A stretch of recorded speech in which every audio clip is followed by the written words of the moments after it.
പാർട്ടിയിൽ നിന്ന് പുറത്താക്കുന്നയാളിനെ പാർലമെൻ്ററി പാർട്ടിയിൽ നിന്ന് സ്വാഭാവികമായ നടപടിയാണ്.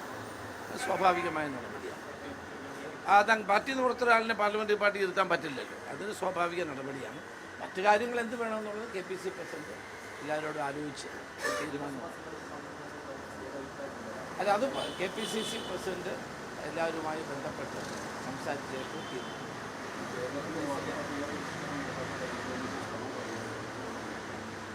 കേരളത്തിലെ വോട്ടർ പട്ടികയെ സംബന്ധിച്ച് ഏറ്റവും വലിയ ആക്ഷേപം ഉന്നയിച്ച ഒരാൾ ഞാനാണ്.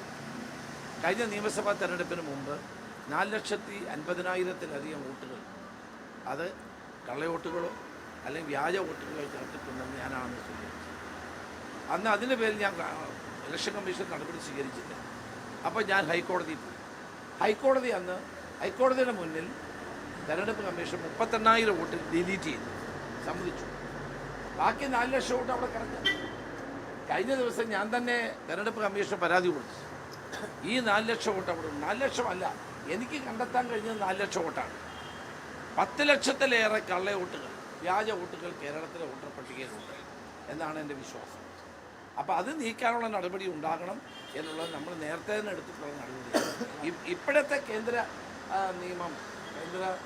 തെരഞ്ഞെടുപ്പ് കമ്മീഷൻ്റെ നടപടിയെ സംബന്ധിച്ച് പാർട്ടി ആലോചിച്ചതാണ്. അല്ല, അതാ പറഞ്ഞത്. അത് ഞാൻ പറഞ്ഞത് പാർട്ടി ആലോചിച്ച കാര്യത്തിൽ അഭിപ്രായം.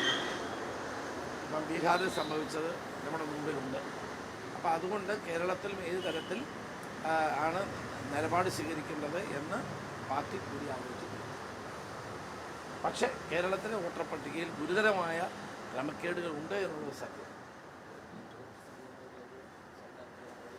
അല്ല, ഈ ഗവൺമെൻറ് എന്താ ചെയ്തുകൊണ്ട് എനിക്ക് മനസ്സിലാകുന്നത്, ജനങ്ങളെ ജനങ്ങളായി കാണാതെ ജാതിയുടെയും മതത്തിൻ്റെയും അടിസ്ഥാനത്തിൽ ജനങ്ങളെ ഡിവൈഡ് ചെയ്യാനാണ്, ഭിന്നിപ്പിക്കാനാണ് ഇപ്പോൾ കേരളത്തിൻ്റെ മുഖ്യമന്ത്രി ചെയ്യുന്നത്. ഇതുകൊണ്ടൊന്നും അദ്ദേഹത്തിന് തെരഞ്ഞെടുപ്പിൽ വിജയം നേടാൻ കഴിയും. ഒരു ഭാഗത്ത് ഹിന്ദുക്കളെ പ്രീണിപ്പിക്കാൻ നോക്കും, മറുഭാഗത്ത് ന്യൂനപക്ഷങ്ങളെ പ്രീണിപ്പിക്കാൻ നോക്കും. എന്താണ് ഈ കാണിക്കുന്നത്? ഒരു ഗവൺമെൻറ്റും കാണിക്കാത്ത തരത്തിൽ ജനങ്ങളെ ജനങ്ങളായി കാണാൻ തയ്യാറാകാതെ ജാതിയുടെയും മതത്തിൻ്റെയും കമ്പാർട്ട്മെൻറ്റുകളിലായി ജനങ്ങളെ ഭിന്നിപ്പിക്കാനുള്ള നീക്കം അപകടകരമാണ്. കേരളത്തിന് യോജിച്ച ഒന്നല്ല. ഇത് അവസാനിപ്പിക്കുകയാണ് ഗവൺമെൻറ്